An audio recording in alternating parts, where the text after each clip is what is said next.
ঠাকুর শ্রীরামকৃষ্ণ পরমহংসদেব প্রায় বলতেন, যার ভক্তি আছে তার জীবনেই ভগবান প্রকাশিত হন। ভক্তি ছাড়া ভগবান লাভ হয় না।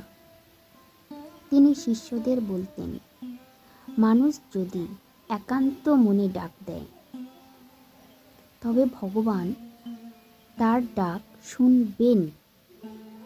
যেমন মা নিজের সন্তানের কান্না শুনলে ছুটে আসেন, তেমনই ভগবানও ভক্তের আরতি শুনে ছুটে আসেন। আবার তিনি বলতেন, ভক্তি মানে অন্তরের সরলতা।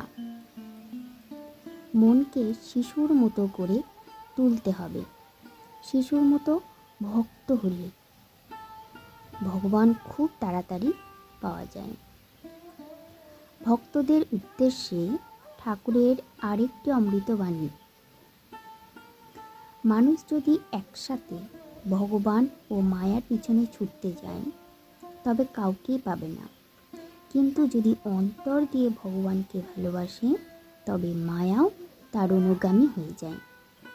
জীবনের মূল শিক্ষা দিতে গিয়ে তিনি বলেছিলেন, ভগবানকে পেতে হলে সর্বপ্রথমে দরকার সত্য ভক্তি, তারপর নাম জপ ও সাধনা। ভক্তির শক্তি থাকলে সামান্য মানুষও মহৎ হয়ে উঠতে পারে। জয় ঠাকুর।